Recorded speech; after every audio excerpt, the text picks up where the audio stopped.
أعوذ بالله من الشيطان الرجيم بسم الله الرحمن الرحيم يوصيكم الله في أولادكم للذكر مثل حظ الأنثيين আল্লাহ রাব্বুল আলামিন বলেন ইউসিকুমুল্লাহ, আল্লাহ তোমাদেরকে আদেশ দিচ্ছেন, আল্লাহ তাআলা তোমাদেরকে নির্দেশ দিচ্ছেন, আল্লাহ তাআলা তোমাদেরকে ওয়াজ করতেছেন, আল্লাহ তাআলা তোমাদেরকে সিদ্ধান্ত শোনাইতেছেন, আল্লাহ তাআলা তোমাদেরকে বিধানাবলী জানাইতেছেন। জবান খুলে বলেন না সিদ্ধান্ত কার? নরচর করা যাবে, এদিক সেদিক করা যাবে, কার ব্যাপারে সিদ্ধান্ত আল্লাহ রাব্বুল আলামিন আমাদেরকে দিচ্ছেন। আল্লাহ রাব্বুল আলামিন বলেন ফি আওলাদিকুম, আল্লাহ রাব্বুল আলামিন তোমাদের সন্তানদের সম্পর্কে নির্দেশ দিচ্ছেন, তোমাদের সন্তানদের সম্পর্কে ওয়াজ করতেছেন। সুবহানাল্লাহ। সন্তান আমার ওয়াজ করে কি? সন্তান আমার সিদ্ধান্ত দেয় কি? তাহলে অনেকে বলে যে আমার সন্তান আমার মায়া বেশি, আমার মহাব্বত বেশি। আচ্ছা বলেন তো মায়া মমতা মহাব্বত কার বেশি? একদিন রাসূল করিম সাল্লাল্লাহু আলাইহি ওয়াসাল্লামের দরবারে একটা দুধের বাচ্চা নিয়া একজন মা নবীজির দরবারে হাজির হয়ে বলে, ইয়া রাসূলুল্লাহ, ইয়া হাবিবাল্লাহ, আপনার কাছে একটা প্রশ্ন। একজন মা তার সন্তানকে বেশি ভালোবাসে নাকি আল্লাহ তাআলা তার বান্দাকে বেশি ভালোবাসে? নবী করিম সাল্লাল্লাহু আলাইহি ওয়াসাল্লাম জবাব দিয়ে দিলেন, রে মহিলা, আল্লাহ তাআলা তার বান্দাকে মায়ের চাইতে হাজার গুণে, লক্ষ গুণে, কোটি গুণে, অগণিত গুণে বেশি ভালোবাসে। আল্লাহু আকবার। কে সবচাইতে বেশি ভালোবাসে? সুন্দর প্রশ্ন, সুন্দর জবাব হয়ে গেল। মহিলা দ্বিতীয় প্রশ্ন করে বসল, পয়গম্বর তাহলে এবার আরেকটি প্রশ্নের জবাব দিন। ইয়া রাসূলুল্লাহ, ইয়া হাবিবাল্লাহ, কোন একজন মা তার সন্তানকে হুঁশ জ্ঞান থাকা অবস্থায় কোনদিন কি আগুনে নিক্ষেপ করতে পারে? একজন মা যদি হুঁশ জ্ঞান থাকা অবস্থায় তার সন্তানকে আগুনের মধ্যে নিক্ষেপ করতে না পারে, তাহলে কিভাবে আল্লাহ তাআলা তার বান্দাগুলোকে জাহান্নামের আগুনের মধ্যে জ্বালাবে? নবী করিম সাল্লাল্লাহু আলাইহি ওয়াসাল্লাম সাথে সাথে সিজদা অবনত হয়ে গেলেন। দীর্ঘ সময় পর্যন্ত সিজদা অবনত হয়ে থাকলেন। দীর্ঘ সময় পরে মাথাটা উঠি এবার মহিলাকে ডাক দিয়ে বলে, রে মহিলা, শুনে রাখো, আল্লাহ তাআলা তার বান্দাকে সব চাইতে বেশি ভালোবাসে। প্রশ্ন হলো বান্দা কাকে বলে? আমাদের গ্রাম দেশে আমরা দেখি গরুর গলায় একটা রশি লাগে কি লাগে? গরু যখন বান্দা তাকে যত্র তত্র যেতে পারে না, ঠিক কিনা? কিছু কিছু গরু ছেড়ে রাখে যাতে করে অন্যের জমিনের ধান খেতে মুখ দিতে না পারে। এই জন্য মুখের মধ্যে একটা কাপাস লাগা, কাপাস কয় না অন্য কিছু কয়, মুখোশ বা কাপাস যেটাই বলেন, এক দেশের গালি আর এক দেশের বুলি, ঠিক না? যেই গরুটার মুখের মধ্যে মুখোশ লাগানো থাকে ওই গরুটা অন্যের জমিনের ধান খেতে পারে না, ঠিক না? যারা বান্দা তাদের গলার মধ্যে একটা রশি লাগানো আছে, সেই রশির নাম হলো লা ইলাহা ইল্লাল্লাহু মুহাম্মাদুর রাসূলুল্লাহ। আমাদের গলার মধ্যে কালিমার রশি আছে। যে কালিমার রশি গ্রহণ করেছে সে যত্র তত্র মুখ দিতে পারে না, যা ইচ্ছা তাই বলতে পারে না, যা ইচ্ছা তাই করতে পারে না, যা ইচ্ছা তাই শুনতে পারে না, এই হাতটা দিয়া যা ইচ্ছা তাই করতে পারে না, যাকে তাকে মারতে পারে না, ঠিক কিনা? এই পাগুলো দিয়া যেখানে সেখানে যেতে পারে না। কিন্তু লক্ষ্য করা যায় আমাদের চোখ এখন যা ইচ্ছা তাই করে, আমাদের হাতগুলো যা ইচ্ছা তাই করে। এই তো কিছুদিন আগে, গত কয়েক বছর আগেও দেখলাম এদেশের কিছু মানুষের হাতগুলো আলেমদের উপরে উঠেছিল কিনা? তাহলে যাই হোক, আমাদের গলায় কালিমার রশি লাগছে, আমাদের হাতগুলো কালিমার রশি দিয়া বাঁধা। কালিমার দাবি যা হয় তাই করতে হবে, কালিমার দাবি যা হয় তাই করা লাগবে। আমার কালিমা আমাকে আমার চোখকে যেভাবে চালাইতে বলে আমি সেভাবে চালাবো, তাহলে বোঝা যায় আমি বান্দা। তাই তো নবীজি বললেন, রে মহিলা, আল্লাহ তাআলা তার বান্দাকে জাহান্নামের আগুনে জ্বালাবে না। কারা কারা বান্দা হইতে? লিল্লাহি তাকবীর।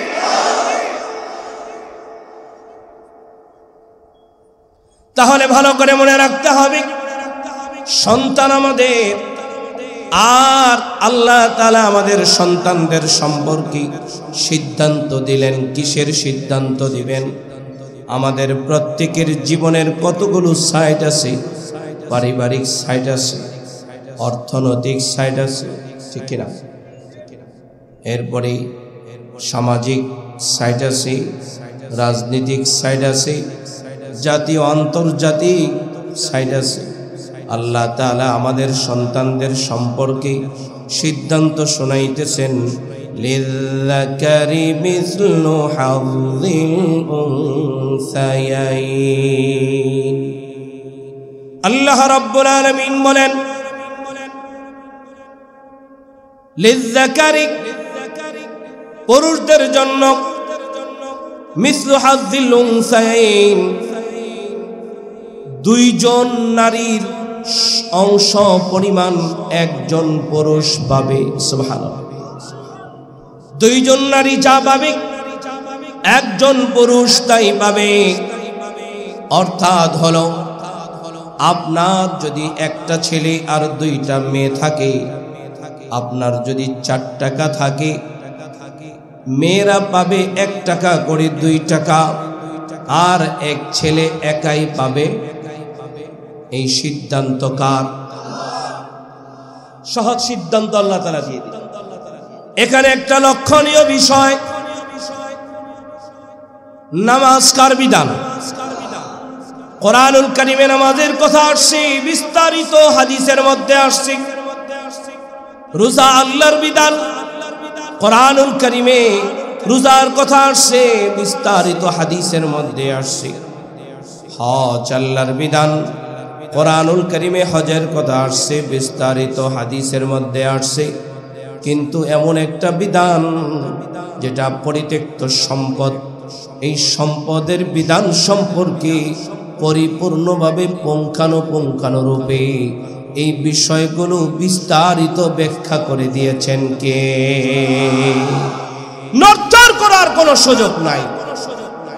এখানে যেই বিষয়টা আমরা দেখতে পেলাম, এশার নামাজের আগে যে হযরত জি বয়ান করেছেন, তিনিও কিন্তু এই মিরাসের উপরে আলোচনা করেছেন, ওয়ারিসের উপরে আলোচনা করেছেন। কারণ সূরাতুন নিসা এর 11-12 নম্বর আয়াতের আগেও 7, 8, 9, 10 এই আয়াতের মধ্যে মিরাসের আলোচনা অতিবাহিত হয়েছে, কিন্তু আরো আলোচনা রয়ে গেছে। তাই নিয়ম শৃঙ্খলা অনুযায়ী নিয়মতান্ত্রিকভাবে এই আয়াত আমরা এখন শুনতেছি। আল্লাহ তাআলার সিদ্ধান্ত হলো ছেলে পাবে যেই পরিমাণ তার অর্ধেক পাবে মেয়ে, দুইজন মেয়ে যা পাবে একজন ছেলে তাই পাবে, এটা আল্লাহর সিদ্ধান্ত। কিন্তু আমরা লক্ষ্য করলাম আমাদের দেশের মা বোনদের অধিকারের জন্য অধিকার শব্দটা না বলে বর্তমান সময়ে আরো আগের থেকেই শুরু হয়েছে নারী উন্নয়নের নামে সমান অধিকারের একটা স্লোগান আছে কি নাই? নারী অধিকার বলে না, বলে নারী উন্নয়ন। কেমন যেন নারীদেরকে পণ্য সামগ্রী বানায়, রাস্তার উন্নয়ন হয়, ঠিক কিনা? কিন্তু নারীকে উন্নয়ন করতে চায়, নারীর অধিকার দিতে চায়, নারীর অধিকার হয়, নারীর মর্যাদা হয়।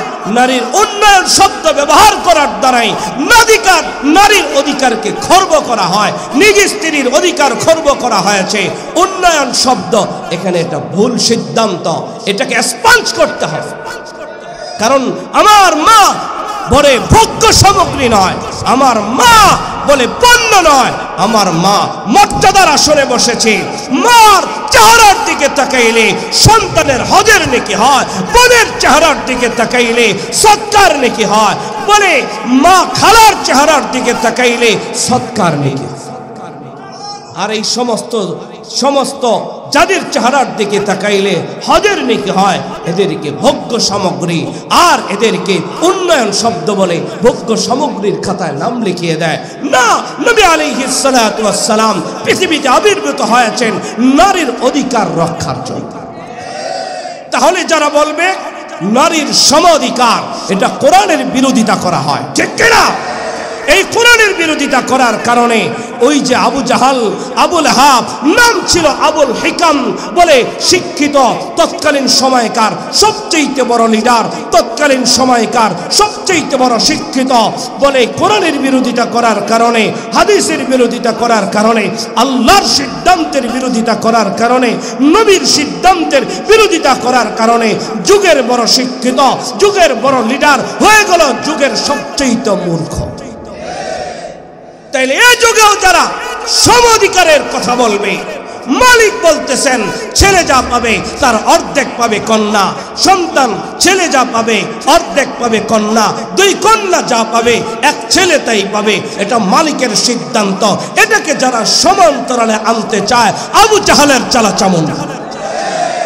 এটা যেই হোক, আপনার দলের নেতা হোক বা আপনার বাবা হোক বা আপনার ভাই হোক, আপনার বন্ধুজন হোক বা আপনার কাছের কেউ হোক, মানতে অসুবিধা। আল্লাহ রাব্বুল আলামিন বলেন, তাহলে একটা সিদ্ধান্ত আমরা জানলাম। আমি শুধু আপনাদেরকে তাফসীর করার যোগ্যতা আমার নাই, বড় বড় মুফাসসিররা এখানে তাফসীর করে, আমি আপনাদেরকে শুধু তরজমা শোনাই যাব ইনশাআল্লাহ। আল্লাহ রাব্বুল আলামিন বলেন, فإن كن نساء فوق اثنتين فلهن ثلثا ما ترك। আল্লাহ রাব্বুল আলামিন বলেন, فإن كن نساء فوق اثنتين, যদি দুই বা ততোধিক নারী হয়, ফালাহুন্না সুলুসা মা তারাক, যদি শুধুমাত্র সন্তান নারী হয়, মেয়ে হয়, তখন কিভাবে পাবে? তখন পাওয়ারও ভাগ করে দিলেন। দুই বা দুইয়ের অধিক যদি হয়, তাহলে আল্লাহ রাব্বুল আলামিন সিদ্ধান্ত জানিয়ে দিলেন, পরিত্যাজ্য সম্পদ থেকে সে 3 ভাগের 1 ভাগ পাবে। কয় ভাগের 1 ভাগ? 3 ভাগের 1 ভাগ পাবে। দিবেন তো যারা বাবা আছেন, মরে গেলে দিবেন কিভাবে? দিবেন তো, পাবে তো মরার পরে, কিন্তু অনেকে আছে মরার আগেই ভাগ করে যায়। আচ্ছা, আমরা অনেক সময় বলি যে আমি অমুকের মিরাস, না, সম্পদকে বলা হয় মিরাস। যে সম্পদের মালিক হবে তাকে বলা হয় ওয়ারিস। মনে থাকবে তো ইনশাআল্লাহ? তো ওয়ারিস একটা, মিরাস আর একটা। সম্পদকে বলা হয় মিরাস, সম্পদকে বলা হয় কি? মিরাস। আর যে মালিক হয় তাকে বলা হয়। আর এই যে বন্টন পদ্ধতি, এই বন্টন পদ্ধতির ইলমকে বলা হয় ইলমে ফারায়েজ। এই বন্টন পদ্ধতির নীতিমালাকে কি বলা হয়? ইলমে ফারায়েজ। আর এই ইলমে ফারায়েজ আমাদের শিক্ষা করা, শিক্ষার গুরুত্ব কি পরিমাণ আছে। নবীজি করিম সাল্লাল্লাহু আলাইহি ওয়াসাল্লাম বলেন, তাআল্লামুল ফারায়েদ, তোমরা ইলমে ফারায়েজ শিক্ষা গ্রহণ করো। কেন? ওয়াল কোরআন, এবং কোরআনের ইলম শিক্ষা গ্রহণ করো। কেন শিখবা? ওয়াল্লিমুহান নাস, এবং মানুষদেরকে শিখাও। কেন? ফাইন্নী মাকবুদ, কারণ আমি চিরকাল থাকিব। তিনটা কথা, ইলমে ফারায়েজ শিখো, কোরআন শিখো, এবং মানুষদেরকে শিখাও। আজকে আপনারা এখানে বসে শিখতেছেন, তাহলে এই আয়াতের উপরে আমল হচ্ছে কি হচ্ছে না? বলেন আলহামদুলিল্লাহ। আর এই ইলমে ফারায়েজকে বলা হয় নিসফুল ইলম, ইলমের অর্ধেক। কারণ লক্ষ্য করে দেখবেন আমাদের সমাজে যত ক্রাইম হয়, যত খুনাখুনি হয়, আমি জানি না এখানে যে সমস্ত গণ্যমান্য ব্যক্তিবর্গ আছেন আমার কথার সাথে একমত হবেন কিনা, সামাজিকভাবে যত সালিশি হয়, সালিশির 80% সালিশি হলো রক্তে রক্তে, ভাই ভাই, বাপ ছেলে, মা মেয়ে, 80% সালিশি হয় আপন রক্ত। 80% কেন হয়? হয় সম্পদ নিয়া, বেশিরভাগ হয় সম্পদ নিয়া। যদি নবী করিম সাল্লাল্লাহু আলাইহি ওয়াসাল্লামের ওই কথাকে আমরা মানতে পারি, যারা আত্মীয়তার বন্ধন ছিন্ন করবে তারা জান্নাতে যাবে। ভাই ভাইয়ের সাথে আত্মীয়তার ছিন্ন হচ্ছে এই সম্পদ নিয়ে, বাবার রেখে যাওয়া সম্পদ নিয়ে। এক ভাই বেশি নিয়ে যাচ্ছে, আরেক ভাইকে দিচ্ছে না। বোনের সম্পদ তো খবরই নেই, ঠিক কিনা বলে? বোনকে চিনি না। ঈদ চলে গেল, ঈদুল ফিতর চলে গেল, ঈদুল ফিতর চলে গেল, বোনকে যে একবার জিজ্ঞাসাও করে না, বোন রে কেমন আছিস, এতটুকুন পর্যন্ত জিজ্ঞেস করে, ঠিক কিনা বলেন? তাহলে যেই কথাটা বলতে চাইলাম, আল্লাহ রাব্বুল আলামিন বলেন, ওয়া ইন কানাত ওয়াহিদাতান ফালাহান নিসফ, আর যদি মাত্র একজন হয়, শুধু কন্যা সন্তান হয়, কোনো ছেলে না থাকে, কোনো মেয়ে না থাকে, একটা কন্যা সন্তান হয়, মালিকের সিদ্ধান্ত হলো পিতার পরিত্যক্ত সম্পত্তির অর্ধেক এক কন্যা পেয়ে যাবে। সুবহানাল্লাহ, এই সিদ্ধান্ত কার? কিন্তু এই যুগে অনেক বাবা এমন আছে যে আমার 100 টাকার সম্পত্তি আছে, আমি কিন্তু এটা উদাহরণস্বরূপ বলছি, বুঝতে অল্প সংখ্যায় বললে বুঝতে সহজ হবে, এই জন্য বলছি। যদি কোনো বাবার 100 টাকা থাকে, তার একটা মেয়ে থাকে, তখন সে চিন্তা করে আমি যদি মারা যাই, ইলমে ফারায়েজ অনুযায়ী সিদ্ধান্ত হলো আমার মেয়ে আমার সম্পত্তির অর্ধেক পাবে। বর্তমান সময়ের কিছু বাবা এমন আছে, মারা যাওয়ার আগেই সম্পদ যেন হাত ছাড়া না হয়, নিজ ভাইয়েরা যাতে না পেয়ে যায়, এই জন্য জীবিত থাকা অবস্থায় সমস্ত সম্পত্তি নিজ মেয়ের নামে লিখে দেয়। আছে না? এটা বর্তমান সময় সবচেয়ে বেশি হচ্ছে। দেখছেন, দলিল হিসাবে পেশ করে দিলাম, নতুন করে দলিলের দরকার নাই। এই যে বয়োজ্যেষ্ঠ একজন বাবা, উনি বলে ফেললেন 95 জন, তাহলে আপনি আপনার ভাইকে ঠকাচ্ছেন। আপনি আপনার বলে আসহাবুল ফুরুজ যারা আছে, এই ফরায়েজের মধ্যে যারা অংশীদার আছে, আপনার সম্পদে যারা অংশীদার আছে, আপনি তাদেরকে ঠকাচ্ছেন। দুনিয়াতে আপনি তাদেরকে ঠকাবেন, কিয়ামতের ময়দানে ধরা খেয়ে যাবেন। ভাবলেন বেঁচে গেলেন, সম্পদ রয়ে গেল না, সম্পদ রয়ে গেল না, আপনার জান্নাতের দরজায় তালা লেগে গেল। এটা করবেন না।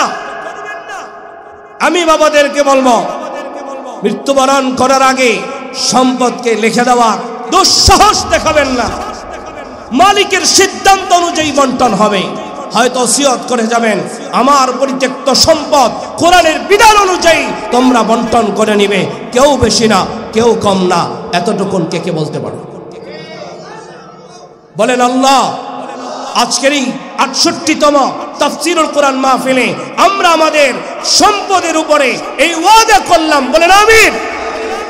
ইনশাআল্লাহ আল্লাহ কবুল করেন। আল্লাহ রাব্বুল আলামিন বলেন, ওয়ালি আবাওয়াইহি লিকুল্লি ওয়াহিদিন মিনহুমাস সুদুসু মিম্মা তারাকা ইন কানা লাহু ওয়ালাদ। আল্লাহ রাব্বুল আলামিন বলেন, প্রত্যেক বাবা মা যিনি মারা যাবেন, মাইয়িতের যদি বাবা মা থাকে কি পরিমাণ সম্পদ পাবে? ইন কানা লাহু ওয়ালাদ, যদি তাদের সন্তান থাকে। মাইয়িতের যিনি মারা গেলেন তার সম্পদ, যিনি মারা গেলেন তার বাবাও আছে, তার মাও আছে, তার সন্তানও আছে। এই অবস্থায় মৃত ব্যক্তির সম্পদ থেকে তার মা বাবা যে অংশটা পাবে, সেই অংশের সিদ্ধান্ত আমাদেরকে কে শোনাচ্ছে? এখান থেকে আমি একটা বিষয় খুবই চমকপ্রদ, গুরুত্বপূর্ণ, যা এই সমাজের প্রত্যেকটা ঘরের, প্রত্যেকটা পরিবারের জন্য প্রয়োজন, এমনকি প্রত্যেকটা সন্তানের জন্য প্রয়োজন। এই সন্তানদেরকে জিজ্ঞেস করি, এখানে আমরা যারা আছি আমরা সবাই সন্তান, আমরা সবাই কি? কিন্তু এখানে আমরা যারা আছি আমরা সবাই কিন্তু বাবা না, ঠিক না? সবাই সন্তান, এই কথা তো সত্য, কিন্তু সবাই যে বাবা তা, তাদের সন্তান হয় নাই, বাবা হয় নাই। কিন্তু বেশিরভাগ দেখা যাচ্ছে বুড়া, এই বুড়াদের চাইতে এখন এই যুগে বেশি দরকার জোয়ানদের, কারণ আপনারা জোয়ানদেরকে বসতে দেন না, এই জন্য ওরা ক্লাবে যায়, এই জন্য ওরা নাচ গানে যায়। জন্য তাফসীরুল কোরআন মাহফিলে যুবকদেরকে চাই, আগামীকালকের তাফসীরে অবশ্যই প্রত্যেকে এক একজন করে যুবক ভাইদেরকে নিয়ে আসবেন ইনশাআল্লাহ। বলেন আল্লাহ কবুল করেন। মৃত ব্যক্তির পরিত্যক্ত সম্পদ থেকে তার মা কতটুকুন পাবে, তার বাবা কতটুকুন পাবে, যদি তার সন্তান থাকে, আল্লাহ তাআলার সিদ্ধান্ত হলো একজন মা একজন বাবা পাবে 6 ভাগের 1 ভাগ। কয় ভাগের 1 ভাগ? 6 ভাগের 1 ভাগ। এখন যদি প্রশ্ন করি, তোমার মা জীবিত আছে, তোমার মা তোমার বাবাও জীবিত আছে, তোমার আয়ের উৎস থেকে তোমার মা কতটুকুন পায়, তোমার বাবা কতটুকুন পায়? কেউ কি আছেন জবাব দিতে পারেন? জীবিত আছে, তাহলে কতটুকুন পাবে? আপনার বেতন আছে 6,000 টাকা, মাও আছে, বাবাও আছে, সন্তানও আছে, স্ত্রীও আছে। আপনার এই 6,000 টাকা বেতন থেকে আপনার মা আপনার বাবা কতটুকুন পাবে? হ্যাঁ, আমি মনে বুঝাইতে পারি। কিন্তু এখন সন্তানেরা রুজি রোজগার করার পরে সন্তানরে লালন পালন করে, স্ত্রীকে খুব ভালো করে রাখে। মা যখন ফোন দেয়, মা বেতন কম তো এই জন্য আসতে পারি নাই, ঠিক কিনা? কোন রকম সংসার চলে, এই তো যায় বলে পেঁয়াজ কিনলে মরিচ কিনতে পারি না, মরিচ কিনলে পেঁয়াজ কিনতে পারি। ভালো করে মনে রাখবেন, মাইয়িতের মা বাবা যদি জীবিত থাকে আর যদি সন্তান থাকে, তাহলে 6 ভাগের 1 ভাগ পায়। দুনিয়াতে জীবিত থাকা অবস্থায় প্রত্যেকটা সন্তানের আয়ের উৎসের 6 ভাগের 1 ভাগের মালিক হলো মা আর বাবা। এই জন্য যারা চাকরি করেন, যারা ব্যবসা বাণিজ্য করেন, মা বাবা গ্রামের বাড়িতে থাকে, বিভিন্ন অবস্থায় থাকে, আপনার চাকরির অংশ থেকে অবশ্যই 6 ভাগের 1 ভাগের মাধ্যমে মা বাবার খেদমত করুন, মা বাবার খেদমত করুন, মা বাবার খেদমত করুন। ইনশাআল্লাহ এই অংশটা ওনারা পাউন। আল্লাহ কবুল করেন, আল্লাহ হেফাজত করেন, আমিন। আমাদের ছেলেদেরকে, আমাদের মেয়েদেরকে আমরা ইলমে ফরায়েজ শিখাই না, তাই তো আমাদেরকে দেয় না, ঠিক কিনা বলেন? যদি কোরআন শিখাতেন তাহলে আমাদেরকে উল্লেখযোগ্য পরিমাণে আদায় করত, ঠিক কিনা? ঠিক। তাহলে এখান থেকে একটা সূক্ষ্ম বিষয় আমরা যেটা নিলাম, তাহলে যারা এখানে চাকরিজীবী আছেন, রুজি রোজগার করেন, আপনাদের রুজি রোজগারের 6 ভাগের 1 ভাগের মালিক কে? বলেন পিছনের ভাইয়েরা, কে? তাহলে আজকে থেকে আলাদা করে রাখবেন, এটা হলো অধিকার, এটা হলো পাওনা। কোরআনুল কারীমের ওই আয়াতের দিকে তাকান, ইন্নাল্লাহা ইয়া'মুরু বিল আদল ওয়াল ইহসান ওয়া ইতাই যিল কুরবা ওয়া ইয়ানহা আনিল ফাহশাই ওয়াল মুনকারি ওয়াল বাগয়। এই আয়াতের মধ্যে তিনটা আদেশ আর তিনটা নিষেধ রয়েছে। এক নম্বর আদেশ হলো আদল, এক নম্বর আদেশ হলো ইনসাফ। পৃথিবীতে যত ক্রাইম হয়, যত মারামারি হয়, যত খুনাখুনি হয়, সমস্ত ক্রাইম, সমস্ত মারামারি, সমস্ত সন্ত্রাসী কর্মকাণ্ড সংগঠিত হয় বেইনসাফির কারণে। চোর চোরকে মারে, এক ডাকাত আরেক ডাকাতকে মারে বেইনসাফির কারণে। রাত ভর ডাকাতি করেছে, 3 ডাকাত মিলে যে সকালবেলা সম্পদ বন্টন করবে সমান হারে। সকালবেলা যখন বন্টন করতে গেছে তখন বলে, এই রাতের বেলায় 3 জন মিলে যে স্বর্ণ রূপা চুরি করলাম, আমি সামনে আসিলাম, এই জন্য বড়টা আমার, ঠিক কিনা? তখন সাথের জনে কয়, আমি কি আসিলাম না? মনে মনে এবার সিদ্ধান্ত নেয়, তুই পিছন দিকে ঘুরা দেখ, বাঁশ দিয়া তোর মাথায় একটা বাড়ি। পরের দিন পত্রিকায় খবর এসে গেছে, অমুক ডাকাতকে মাথায় বাড়ি মেরা শেষ। আপনারা কি এমন খবর পান নাই যে এক ডাকাত আরেক ডাকাতকে মারছে, এক সন্ত্রাস আরেক সন্ত্রাসকে মারছে? পান নাই? এক নেতা আরেক নেতারে মারে, পান নাই? তাহলে কেন পান? কারণ হলো বেইনসাফি। কারণ কি? তাফসীরের কিতাবের মধ্যে আসছে, ইনসাফের একটা ফিরিস্তি লিখতে যায় মুফাসসিরিন কেরাম লিখেছেন, সর্বপ্রথম যিনি পাওনাদার তিনি হলেন আল্লাহ। বান্দার কাছে আল্লাহ পায়, আল্লাহর কাছে বান্দা পায়, নবীর কাছে উম্মত পায়, উম্মতের কাছে নবী পায়, পীরের কাছে মুরিদ পায়, মুরিদের কাছে পীর পায়, শিক্ষকের কাছে ছাত্র পায়, ছাত্রর কাছে শিক্ষক পায়, মা বাবার কাছে সন্তান পায়, সন্তানের কাছে মা বাবা পায়, ভাইয়ের কাছে বোন পায়, বোনের কাছে ভাই পায়, নেতার কাছে জনগণ পায়, জনগণের কাছে নেতা পায়, ইমামের কাছে মুসল্লি পায়, মুসল্লির কাছে ইমাম পায়, ঠিক কিনা বলেন? একে অপরের পাওনা যদি আজকে আমরা আদায় করতাম, তাহলে আমাদের সমাজে এত ক্রাইম, এত ঝগড়া, এত ফাসাদ হতো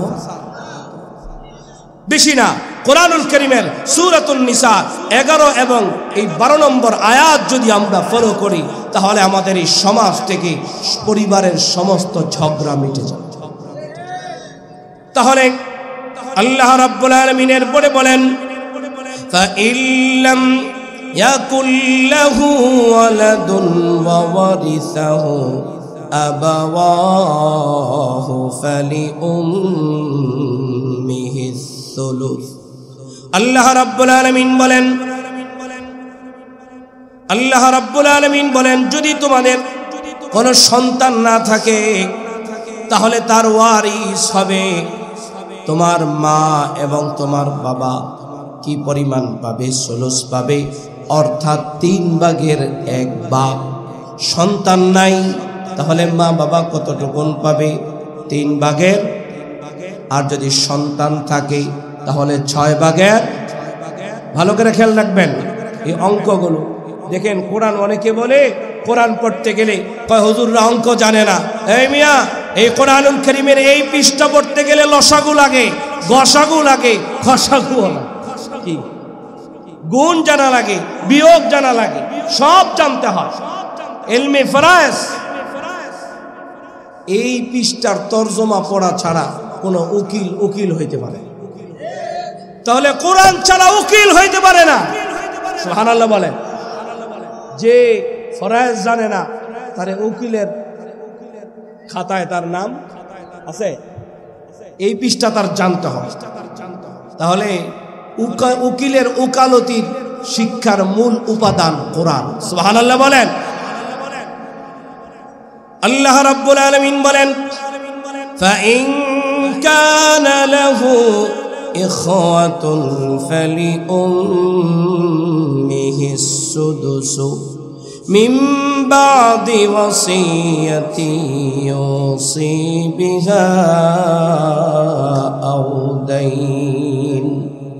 আল্লাহ রাব্বুল আলামিন বলেন, যদি তোমাদের ভাই থাকে, যদি তোমাদের অনেকগুলি ভাই হয়, ফালি উম্মিহিস সুদুস, তাহলে তোমাদের মা তোমাদের বাবা পাবে সুদুস, অর্থাৎ হলো 8 ভাগের 1 ভাগ।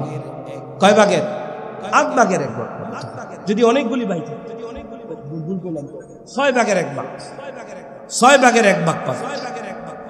তবে এই যে বন্টন পদ্ধতি, এই যে বন্টন নীতিমালা, এগুলো কখন করবে, কখন দিবে? আল্লাহ রাব্বুল আলামিন বলেন মিন বাদি ওয়াসিয়াতি ইউসি বিহা আও দাইন, 2টা কার্য সম্পাদনের পর। নম্বর 1, পরিত্যক্ত যত সম্পদ আছে সমস্ত সম্পদের 3 ভাগের 1 ভাগ দিয়া মাইয়েতের ঋণ পরিশোধ করবে। 1 নম্বর কাজ কি পরিশোধ করবে? ঋণ থাকলে ঋণ পরিশোধ করবে। 2 নম্বর কাজ হলো কোন ওসিয়ত থাকলে ওসিয়ত পুরা করবে। কিন্তু বর্তমান সময়ে লক্ষ্য করা যায়, বাবা মারা গেছে, বাবা মারা যাওয়ার পরে কোন ব্যক্তি যদি আইসা বলে, ভাই আমি আপনার কাছে, আপনার বাবার কাছে 1 লক্ষ টাকা পাইতাম, এই যে দেখেন আপনার বাবার লিখিত চেক, এই যে দেখেন আপনার বাবার এই যে দলিল করা, আপনার দলিলাদিল আমি আপনার কাছে পেশ করলাম, আপনার বাবার কাছে আমি 1 লক্ষ টাকা পাইতাম। এমন কিছু সন্তান আছে, তারা তখন বলে, সম্পদ যদি নিতে চাও গোরস্থানে যাও। আছে না কিছু সন্তান? এই জন্যই বিষয়টা থেকে আমরা বেঁচে থাকবো ইনশাআল্লাহ, আল্লাহ কবুল করেন। আল্লাহ রাব্বুল আলামিন বলেন আবাউকুম ওয়া আবনাউকুম লা তাদরুনা আইয়ুহুম আকরাবু লাকুম নাফআ। তোমাদের সন্তান এবং তোমাদের পিতা, লা তাদরুনা তোমরা জানো না, আইয়ুহুম আকরাবু লাকুম নাফআ তোমাদের জন্য কে বেশি উপকারী তোমরা জানো না। বলেন তো জানেন কে? যা কেউ জানে না জানে কে? যা কেউ দেখে না দেখে কে? আল্লাহ রাব্বুল আলামিন বলেন ফারিদাতাম মিনাল্লাহ। এই যে বন্টন নীতিমালা, এতক্ষণ পর্যন্ত আল্লাহ রাব্বুল আলামিন যে নীতিমালা আমাদেরকে শিখালেন, আল্লাহ রাব্বুল আলামিন বলেন এই নীতিমালা আমি তোমাদের উপরে ফরজ করে দিলাম। বলেন তো এটা ফরজ না নফল? সবাই বলেন, নামাজ ফরজ না নফল? হজ ফরজ না নফল? যাকাত, রোজা? তাহলে এই সম্পদের বন্টন নীতিমালা কার পক্ষ থেকে ফরজ? আল্লাহ রাব্বুল আলামিন নীতিমালা, বন্টন নীতিমালা, সিদ্ধান্তগুলি শোনানোর পরে আল্লাহ তাআলা আমাদেরকে জানাই দিলেন ইন্নাল্লাহা কানা আলিমান হাকীমা। নিশ্চয় আল্লাহ তাআলা সবকিছু জানেন, নিশ্চয় আল্লাহ তাআলা রহস্যবিদ। বলেন সুবহানাল্লাহ। মালিক যে সিদ্ধান্ত দিয়েছেন এর মধ্যে গুরু রহস্য আছে কি? আছে কিনা? গুরু রহস্যের মধ্যে দেখি মুফাসসিরিনে কেরাম অনেক রহস্য বর্ণনা করেছেন, অনেক হিকমত বয়ান করেছেন। তন্মধ্য থেকে আমি আপনাদেরকে একটা হিকমত শোনাচ্ছি। আল্লাহ রাব্বুল আলামিনের যে সিদ্ধান্ত, একজন নারী যা পাবে তার ডবল একজন পুরুষ পাবে। কেন পাবে? কেন এমন সিদ্ধান্ত দিলেন? আমার আগে যিনি তাফসীর করেছেন উনি কিন্তু একটা সংবাদ আপনাদেরকে শুনিয়ে গিয়েছেন। আমাদের এদেশের একজন কলঙ্ক লেখক, যার লেখনীতে শত শত যুবকরা পর্যন্ত নষ্ট হয়েছে, শেষ পর্যন্ত যে বোরকার বিরোধিতা করেছে সেই বোরকা পরেই বাংলাদেশ থেকে পালাতে বাধ্য হয়েছিল উলামায়ে কেরামের আন্দোলনে, ঠিক কিনা? সেই তাসলিমা নাসরিন বলেছিল সম অধিকার, আল্লাহ বেইনসাফি করেছে। কিন্তু আসলে কি আল্লাহ বেইনসাফি করেছে? আমি জানি না আপনারা সেই লেখকের বইগুলো পড়েছেন কিনা। আমি তার প্রত্যেকটা বই পড়েছি, প্রত্যেকটা বই পড়েছি। তার বইগুলো পড়লে দেখা যায় সে তার ছোটবেলা থেকে তার চরিত্র নষ্ট আর ভ্রষ্ট। তার আপন চাচার সাথে তার কলঙ্কের ছাপ রয়েছে। তাহলে এই যে বিষয়গুলো, এমন একজন নষ্টার ভ্রষ্টার নারীর লেখনীতে কোরআনের উপরে ভুল ধরতে আসবে না তো কে আসবে? ঠিক কিনা? তো নষ্ট আর ভ্রষ্ট আসতেই পারে, ওর লেখনীতেই আসবে, কারণ মুমিন বান্দার লেখনীতে আল্লাহর প্রশংসা। তাহলে আল্লাহ রাব্বুল আলামিন নারীকে যে পরিমাণ দিয়েছেন তার ডবল দিয়েছেন পুরুষকে। কেন দিয়েছেন? স্বাভাবিকভাবে আমাদের সমাজের দিকে যদি আমরা তাকাই, লক্ষ্য করে দেখবেন একজন নারীর জন্মগ্রহণ করার পরে একেবারে বিবাহের আগ পর্যন্ত সমস্ত খরচের দায় দায়িত্ব হলো একজন বাবার উপরে, ঠিক কিনা? কিন্তু একজন ছেলের ব্যাপারে ইসলামী শরিয়াত তাকে একজন বাবার উপরে ন্যস্ত করেছে। সন্তানটা বালেগ হওয়ার আগ পর্যন্ত, ছেলে সন্তানটা বালেগ হওয়ার আগ পর্যন্ত বাবার উপরে সমস্ত খরচের দায় দায়িত্ব তার উপরে বর্তায়। বালেগ হওয়ার পর থেকে দায় দায়িত্ব আর বর্তায় না। তবে আমরা যেই সমস্ত বাবা মা বালেগ হওয়ার পর থেকেও সন্তানদেরকে খরচ বহন করে, এটা মা বাবার ইহসান। কিন্তু তারা তখন আর দায়িত্বে থাকে না, তাদের উপরে জিম্মাদারি থাকে না। এটা হয় ইহসান। এটা কি হয়? ইহসান হয়। কিন্তু একজন নারীর জন্য এটা ইহসান না। জন্ম থেকে নিয়ে একেবারে বিবাহের আগ পর্যন্ত সমস্ত খরচের দায়ী দায়িত্ব একজন বাবার উপরে বর্তায়। যখন একজন নারীর বিবাহ সম্পন্ন হয়ে যাবে, মরণের আগ পর্যন্ত সমস্ত খরচের দায়ী দায়িত্ব তার স্বামীর উপরে বর্তায়। তাহলে আমাকে একটু জবাব দিন তো, নারীর কোনো খরচ আছে? হ্যাঁ, যার খরচের কোনো খাত নাই, তারপরেও সে একটা অংশ পায় কি পায় না? জমা আছে, ব্যাংকে আছে। সুবহানাল্লাহ বলেন। শুধু এতটুকু না, যেদিন তার আগ্দ সম্পন্ন হবে, স্বামী কর্তৃক মোহর তার উপরে বর্তায়। স্বামীর উপরে আল্লাহ তাআলা স্ত্রীদের জন্য মোহরকে ফরজ করে দিয়েছেন, ঠিক কিনা? তাহলে মোহরও পায়, পিতার সম্পত্তিও পায়। আবার স্বামী যখন মৃত্যুবরণ করে, সামনের আয়াতে আসতেছে, স্বামী মারা গেলে স্ত্রী কি পরিমাণ পাবে, স্ত্রী মারা গেলে স্বামী কি পরিমাণ পাবে, সামনের আয়াতে 12 নম্বর আয়াতে আসতেছে। সুবহানাল্লাহ বলেন। তাহলে স্বামীর পক্ষ থেকেও পায়, বাবার পক্ষ থেকেও পায় মোহর, আবার মোহরও পায়। 3টা খাত হলো তার আয়ের। ব্যয়ের খাত কয়টা? হ্যাঁ, তাহলে এবার একটু লক্ষ্য করে দেখেন, একজন ছেলে সন্তান যখন বিবাহ সম্পন্ন করবে, তার ব্যয়ের খাত মোহর দেওয়া আছে কি নাই? স্ত্রী ভরণ পোষণের দায়িত্ব আছে কি নাই? আবার সন্তানাদি হলেও সন্তানের প্রতি তার জিম্মাদারি আছে কি নাই? তাহলে বোঝা যায় ব্যয়ের খাত তার 3টা, আর একজন নারীর আয়ের খাত হলো 3টা।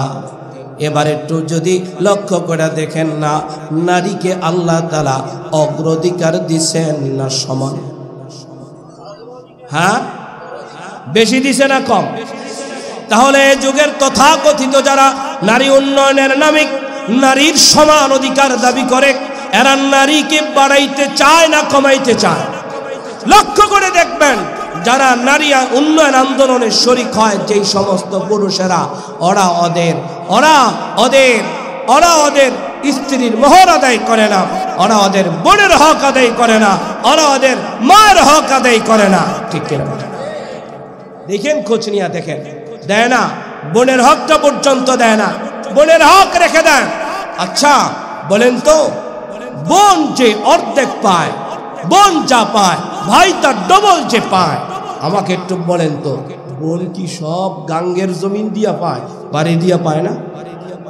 হ্যাঁ, গাঙ্গের জমিনে সব বোন পায়, বাড়ি দিয়া পায় না? দেন না কেন? কেন দেন না? আপনার একটা ঘর, বাবার একটা ঘর, এই ঘরের 4 ভাগ যখন আপনি করবেন, বলে বোন যা পাবে তার ডবল যদি ভাই পায়, ঘর যদি একটা হয়, এক ভাই আর এক বোন হয়, এই ঘরের একটা অংশ বোনের আছে কিনা? দেন না কেন? বলে বোন রে, তুই তো এনো আসি, তো আমি কোনো রকম থাকি আর কি, এটা করলে চলবে না, দিতে হবে, দিতে হবে, ঠিক কিনা বলেন? ঘর দিয়েও দিতে হবে, বাড়ি দিয়েও দিতে হবে। যদি নিতেই চান সমান হারে বন্টন করে, সমান হারে বন্টন করে সন্তুষ্ট চিত্তে বোন থেকে গ্রহণ করো। কারা কারা রাজি আছেন? ঠিক তো? আমি তিনটা কথা বলবো।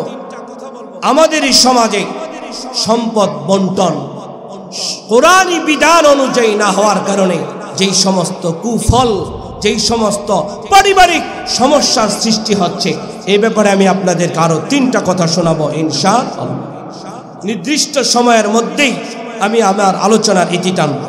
এর আগে এই যে এতক্ষণ পর্যন্ত যে নীতিমালা আমরা শুনলাম, এই যে আয়াত আল্লাহ তাআলা নাজিল করেছেন, এই বিধানাবলী কোন প্রেক্ষাপটে আল্লাহ তাআলা নাজিল করেছেন? আল্লাহর নবী সাল্লাল্লাহু আলাইহি ওয়াসাল্লামের একজন সাহাবী হযরত সাদ ইবনে বারি, এক বর্ণনায় আসছে সাদ ইবনে বারি রাদিয়াল্লাহু তাআলা, আরেক বর্ণনায় আসছে সাদ ইবনে রাবি রাদিয়াল্লাহু তাআলা। নবী করিম সাল্লাল্লাহু আলাইহি ওয়াসাল্লামের দরবারে সাদ ইবনে বারির স্ত্রী আয়েশা বলে, পয়গম্বর, আমার স্বামী সাদ আপনার সাথে যুদ্ধে, ওহদ যুদ্ধে গিয়েছিল। ওহদ যুদ্ধে যাওয়ার পরে সেখানেই শহীদ হয়ে গিয়েছে, কিন্তু আমার দুইটা সন্তান, সাদের দুইটা সন্তান, এই যে দেখেন এই সন্তানগুলো সাদের কোনো সম্পদের ভাগ পায় নাই। বলে সাদের ভাইরা সমস্ত সম্পদগুলো জবরদখলি করে নিয়ে গিয়েছে, এখন আমাদের জন্য চলার কষ্ট হয়। জাহিলি যুগের একটা প্রথা ছিল, যদি কোন নাবালেগ সন্তান থাকত আর যদি তার বাবা মারা যায়, তাহলে বাবার ত্যায্য সম্পত্তি থেকে, পরিত্যক্ত সম্পত্তি থেকে নাবালেগ নারী আর পুরুষ যেই হোক না কেন কোনো সম্পদ দেওয়া হতো না। কোনো নারীকে পর্যন্ত সম্পদ দেওয়া হতো না, স্ত্রীকেও সম্পদ দেওয়া হতো না। যদি বালেগ থাকতো তাহলে কিছুটা পাইত, বাকিটা অন্য অন্য যারা আত্মীয় স্বজন আছে তারা বন্টন করে নিয়ে যেত। রাসূল করিম সাল্লাল্লাহু আলাইহি ওয়াসাল্লাম বললেন, সাদের ভাইদেরকে ডাকো। সাদের ভাইদেরকে ডাকা হলো। তখন সাদের স্ত্রীকে বলা হলো, ও সাদের স্ত্রী শোনো, তোমার সন্তানদের ব্যাপারে আল্লাহ তাআলা সিদ্ধান্ত দিবেন। কিছুক্ষণের মধ্যেই আয়াত নাজিল হয়ে গেল, ইউসিকুমুল্লাহু ফি আওলাদিকুম লিযযাকারি মিসলু হাযযিল উনসায়াইন। লম্বা আয়াত নাজিল হয়ে গেল, আর সাদের ভাইদেরকে ডেকে বলে দিল যে শোনো, তোমার ভাই মৃত্যুবরণ করেছে, শহীদ হয়েছে, তার সন্তানাদি রয়েছে, তাদের সন্তানদের হক তোমরা আদায় করে দাও। আমাকে একটু জবাব দেন তো, আমাদের নবী নারীর অধিকার খর্ব করেছে না রক্ষা করেছে? এই আয়াত নাজিলের একটা প্রেক্ষাপট, আরো একটা প্রেক্ষাপট হলো নবীজির আর একজন সাহাবী, নবীজি সাহাবী অসুস্থ হয়ে পড়েছে। নবী করিম সাল্লাল্লাহু আলাইহি ওয়াসাল্লাম তাকে দেখার জন্য গেলেন। দেখতে গেলেন তো কিছু সময় কথা বলার পরে হঠাৎ করে সে জ্ঞান হারিয়ে ফেলেছে। নবী করিম সাল্লাল্লাহু আলাইহি ওয়াসাল্লাম ওযু করলেন। ওযু করার পরে ওই ওযুর পানির ছিটা হযরতে সাদ ইবনে, হযরতে নামটা আমার খেয়াল নাই, ওই সাহাবীর চেহারার মধ্যে ওযুর পানির ছিটা দিয়ে দিলেন। ওযুর পানির ছিটা দেওয়ার সাথে সাথে তিনি জাগ্রত হলেন। আবার জাগ্রত হওয়ার পরে নবী করিম সাল্লাল্লাহু আলাইহি ওয়াসাল্লামকে বললেন, ইয়া রাসূলুল্লাহ, ইয়া হাবিবাল্লাহ, আমার শরীরের কন্ডিশন বেশি ভালো না, আমি এতটাই দুর্বল হয়ে পড়েছি, এতটাই অসুস্থ হয়ে পড়েছি, কখন জানি আমার সাকরাত চলে আসে, মৌত চলে আসে। আমার অনেক সম্পদ আছে, আমি আমার সম্পদের ব্যাপারে কি সিদ্ধান্ত নিব? এতটুকুন কথা বলেছেন। কিছুক্ষণের মধ্যেই এই আয়াতগুলো আল্লাহ তাআলা হযরত জিবরাইলের মাধ্যমে নবীজির কাছে পাঠায়া দিলেন। ইউসিকুমুল্লাহু ফি আওলাদিকুম লিযযাকারি মিসলু হাযিল উনসায়াইন। তাহলে বোঝা যায় সাহাবায়ে কেরামের মাঝেও চিন্তা ছিল সম্পদ নিয়ে কি করা যায়, ঠিক কিনা? নবীজির কাছে পেশ করেছেন, নবী সিদ্ধান্ত দিয়েছেন কার পক্ষ থেকে? সেই সিদ্ধান্ত সাহাবায়ে কেরাম মেনে নিয়েছেন। জাহিলি যুগের সেই বর্বর মানুষগুলি সোনালী মানুষে পরিণত হয়েছিল, ঠিক কিনা? যেই যুগে নারীদের কোনো অধিকার ছিল না, যেই যুগে ঘরের মধ্যে কন্যা সন্তান জন্ম নিলে তাকে জীবন্ত মাটিতে পুঁতে ফেলা হতো, সেই সময়কার যুগকে বলা হতো বর্বরতার যুগ। সেই দৃষ্টান্ত কোরআনুল কারীমে বর্ণিত হয়েছে। জুলুমাতুম বাদুহা ফাওকা বাদ, এক অন্ধকারের পরে আরেক অন্ধকার, এক জুলুমের উপরে আরেক জুলুম চলত। ওই জুলুমের মধ্যে, ওই জুলুমের সময় আমার আপনার নবী যখন আবির্ভূত হলেন, জুলুম শেষ হয়ে গেল, হক প্রতিষ্ঠিত হয়ে গেল, ইনসাফ কায়েম হয়ে গেল, ঠিক কিনা? রাজি আছেন তো ইনশাআল্লাহ?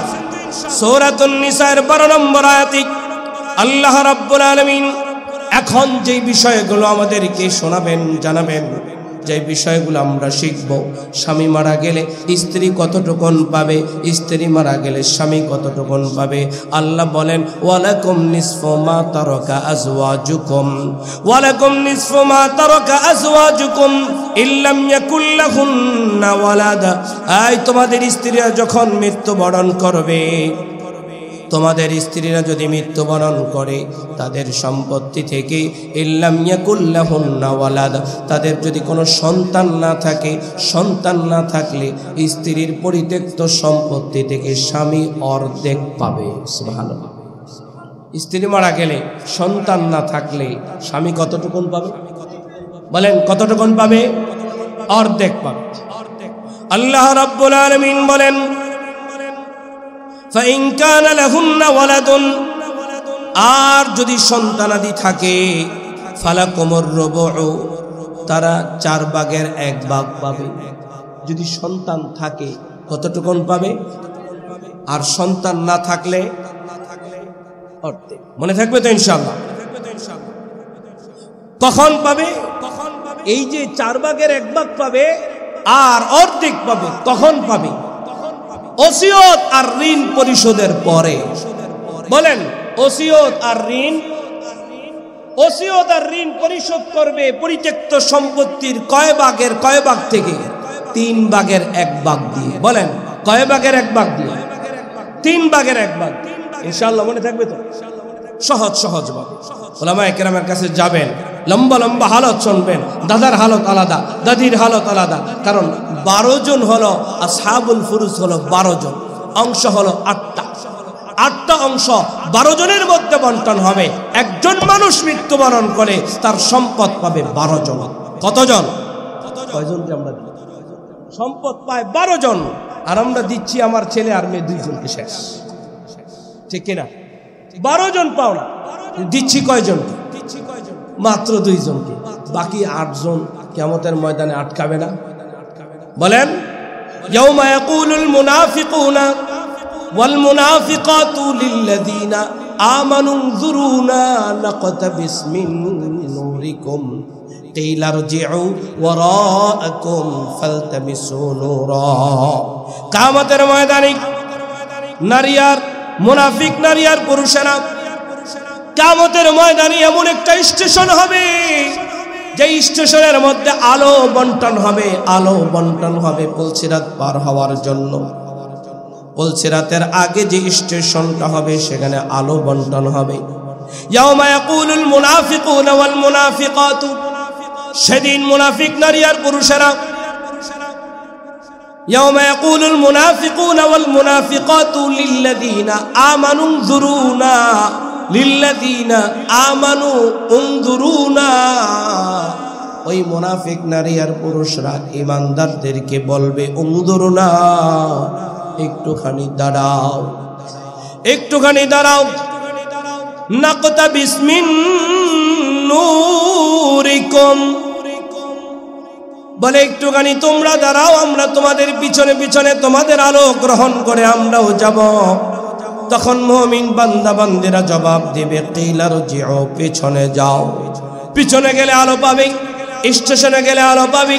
মুফাসসিরিন কেরাম কিলা রজিউ, পিছনে যাওয়ার এই শব্দের তর্জমা এবং তাফসীর করেছেন। পিছন বলতে দুইটা বলেছেন।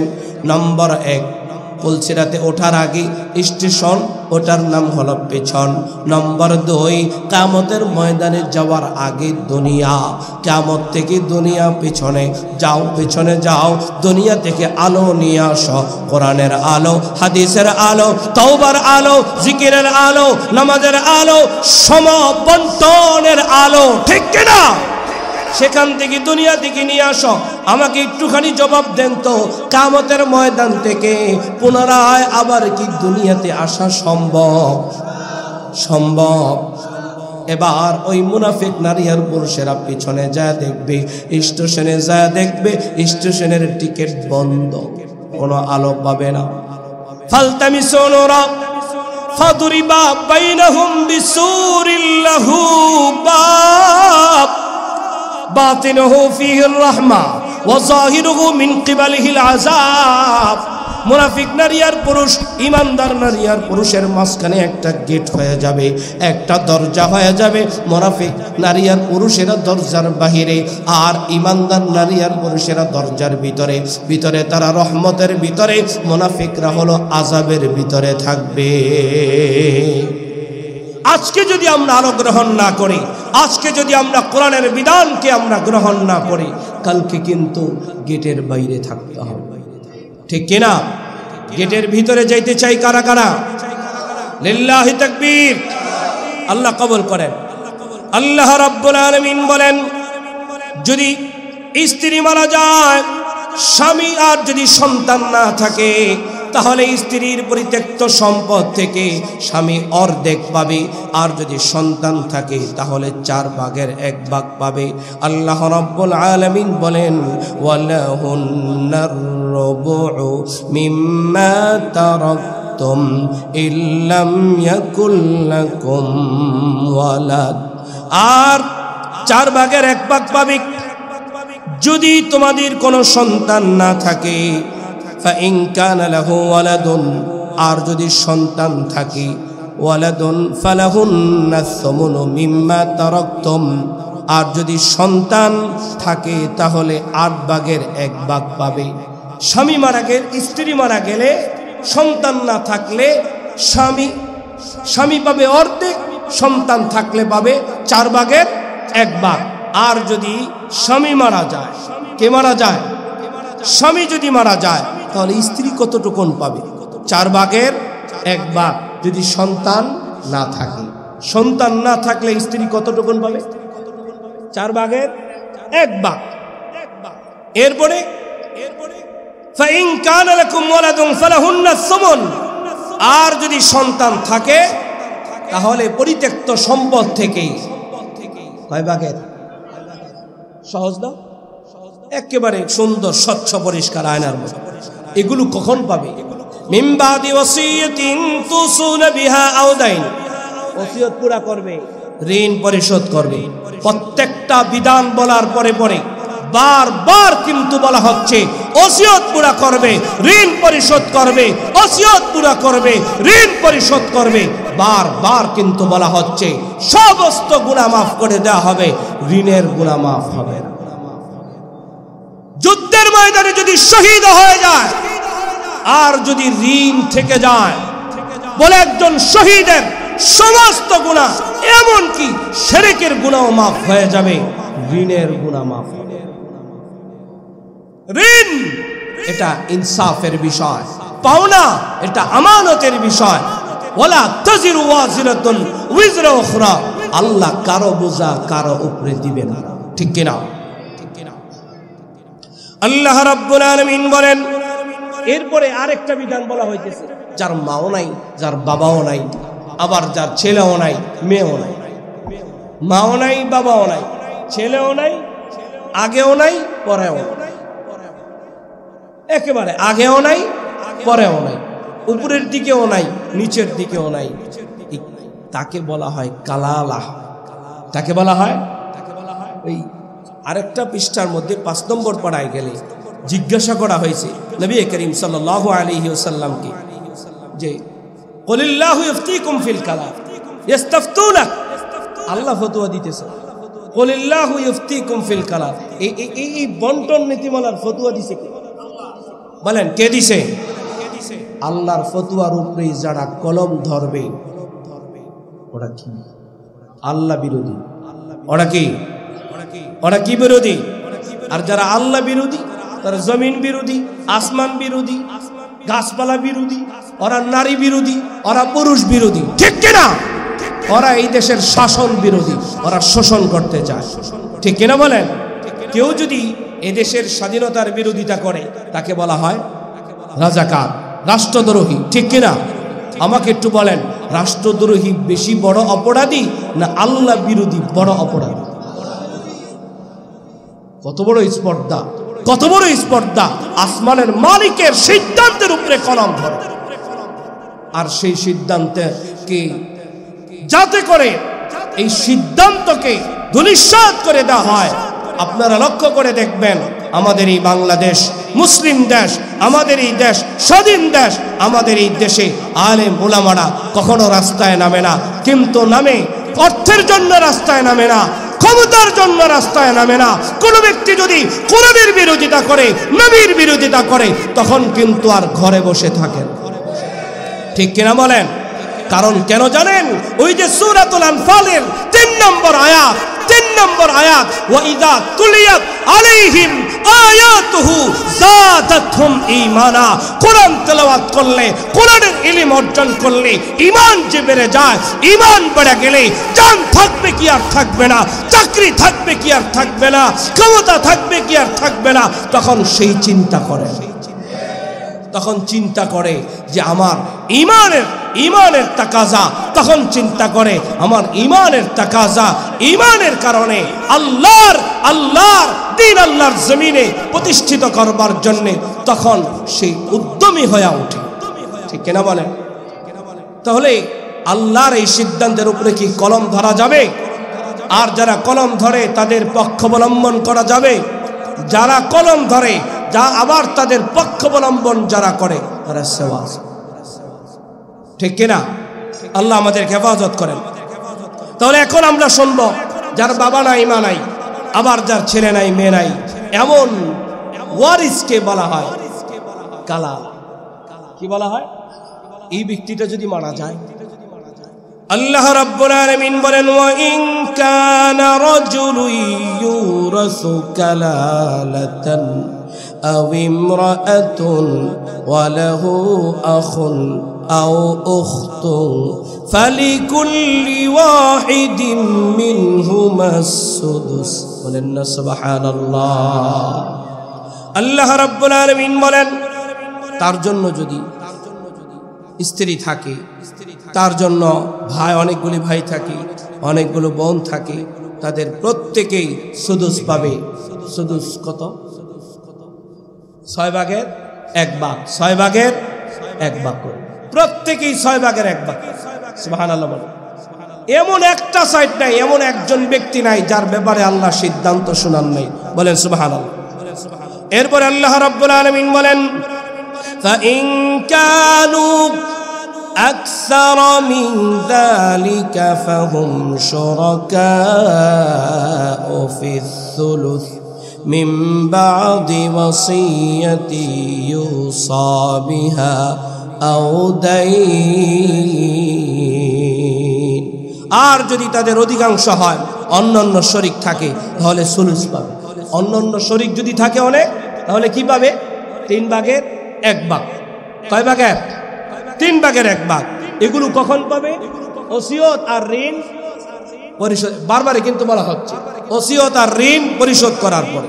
আল্লাহ রাব্বুল আলামিন বলেন, গায়রা মুদার, আল্লাহ রাব্বুল আলামিন বলে দিলেন, এই দুনিয়ার মানুষেরা শুনে রাখো, এই যে বন্টন নীতিমালা এমন ভাবে তোমরা করবে কারো যেন কোনো ক্ষতি না হয়। সুবহানাল্লাহ বলেন, কারো যেন কি না হয়, ক্ষতি না হয়।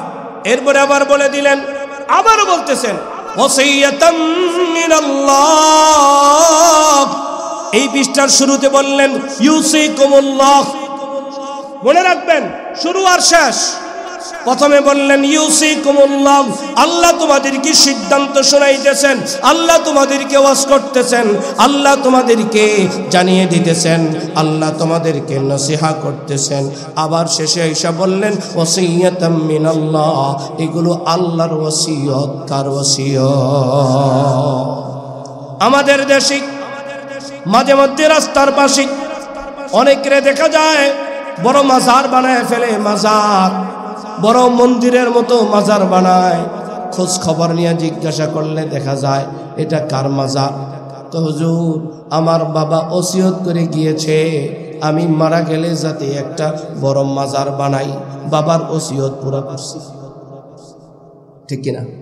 তবে বারবার যে ওসিয়ত পুরা করার কথা এই কোরআনুল কারীমের আয়াতগুলোর মধ্যে বলা হলো, ভালো করে মনে রাখবেন, কোন ব্যক্তি যদি এমন ওসিয়ত করে যায় যে ওসিয়তটা গুনাহের কারণ, ওই ওসিয়ত পুরা করা হারাম।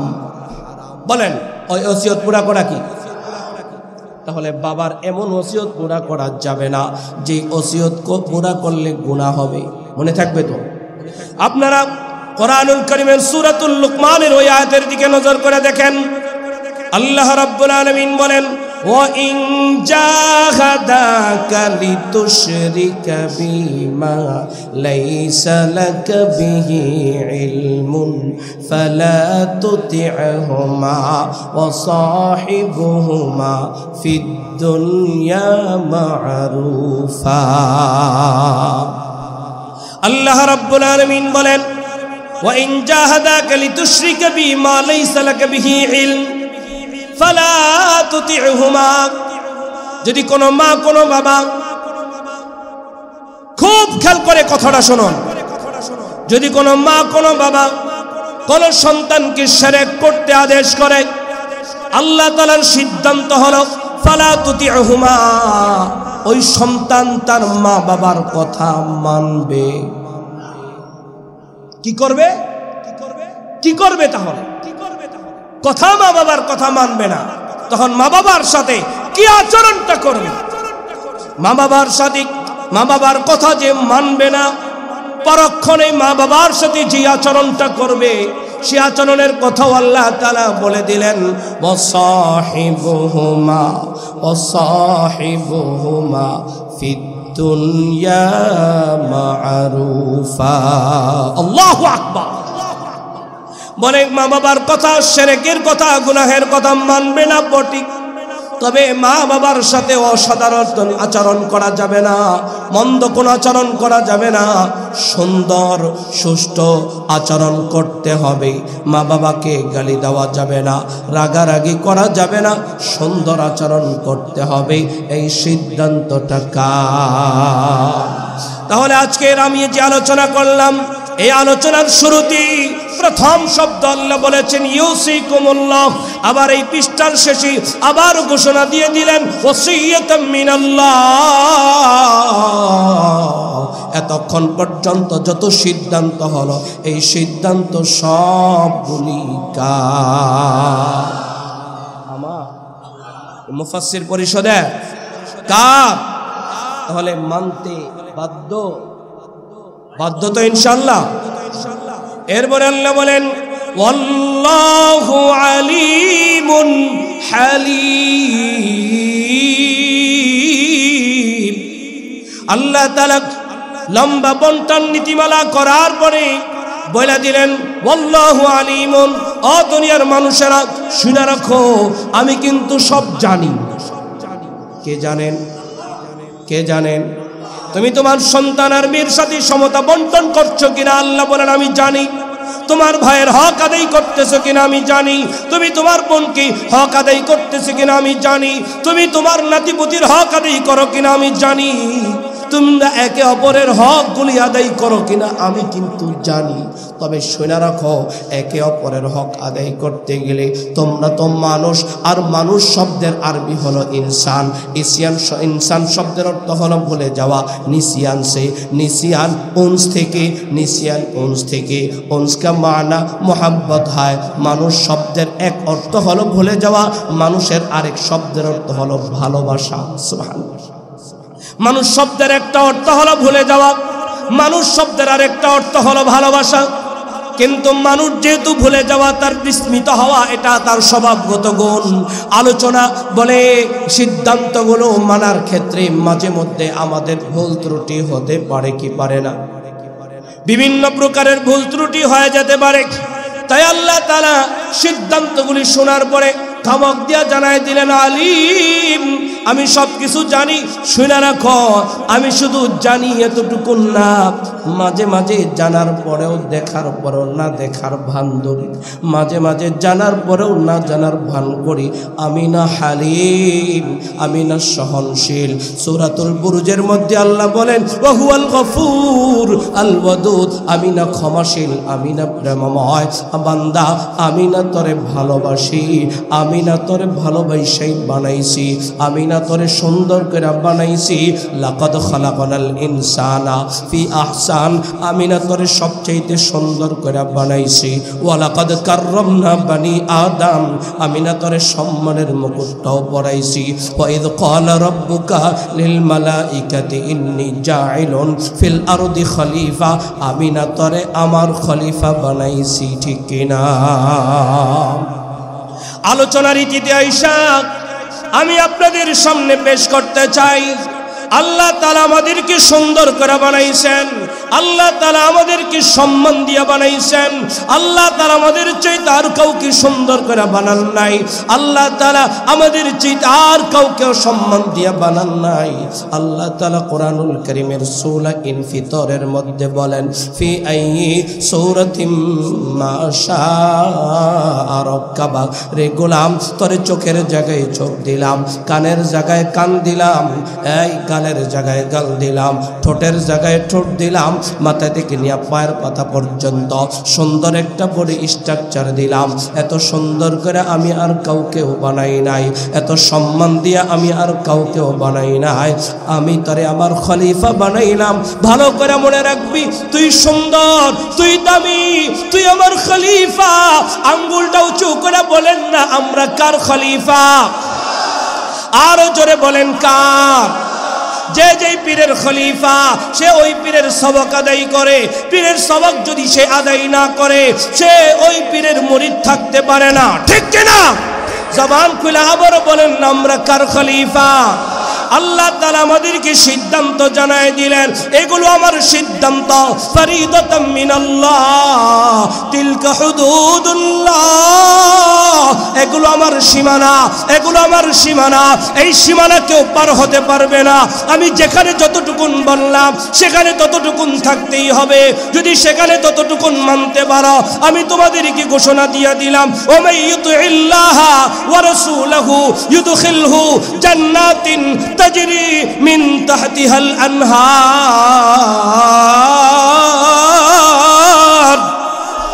আল্লাহ আল্লাহর রাসূলের সিদ্ধান্ত যারা গ্রহণ করবে, মালিক তাদেরকে জানায় দিলেন, আমি তাদেরকে জান্নাত দেব। জানুনি গোলাম কেমন জান্নাত দিব? কয় মিন তাহতিহাল আনহার, যেই জান্নাতের তলদেশ দিয়ে নদী প্রবাহিত হবে। এরে গোলাম জানুনি কেমন নদী প্রবাহিত হবে? ফিহা আনহারুম মিন মাইন গায়রি আসিন ওয়া আনহারুম মিন লাবানিন লাম ইয়াতাগায়্যার তামু ওয়া আনহারুম মিন খামরিল লাযযাতিল লিশশারিবিন ওয়া আনহারুম মিন আসালিম মুসাফফা। যেই জান্নাতের তলদেশ দিয়ে বলে দুধের নহর, শরাবের নহর, মধুর নহর, মিষ্টি পানির নহর, এমন সুন্দর সুন্দর নহর যদি আমরা পেতে চাই, তাহলে সিদ্ধান্তগুলি মানতে হবে। তার যদি মানি জান্নাত পাবো, যদি না মানি ওমাইয়াসিল্লাহ ওয়া রাসূলহু ওয়া ইয়াতাআদ্দা হুদুদাহু ইউদখিলহু নারান, যদি না মানি তাহলে জাহান্নামে যেতে হবে। জান্নাত চাই না, জাহান্নাম চাই। তাহলে আমরা কি তওবা করতে পারি না? পিছনের যত ভুল হয়ে গেছে আমরা কি আজকে তওবা করতে পারি না? বলেন পারি কি পারি না? বলেন না আস্তাগফিরুল্লাহ। আমি এতক্ষণ পর্যন্ত যা শুনাইলাম কোরআনুল কারীমের আয়াত, আমি তাফসীর করি নাই, তাফসীর করার যোগ্যতা আমার নাই। আবারও বলছি, তাফসীর একটাও তাফসীর হয় নাই, শুধুমাত্র তরজমাও ঠিক মতো হয় নাই। ভুল ভাল কোন রকম এলোপাতারি কিছু কথা আপনাদেরকে শোনাইলাম। যা কিছু সত্য আল্লাহর পক্ষ থেকে, যা কিছু মিথ্যা শয়তানের পক্ষ থেকে, আমার পক্ষ থেকে, শুধুমাত্র সত্য কথাগুলোর উপর আমল করার তৌফিক দান করেন।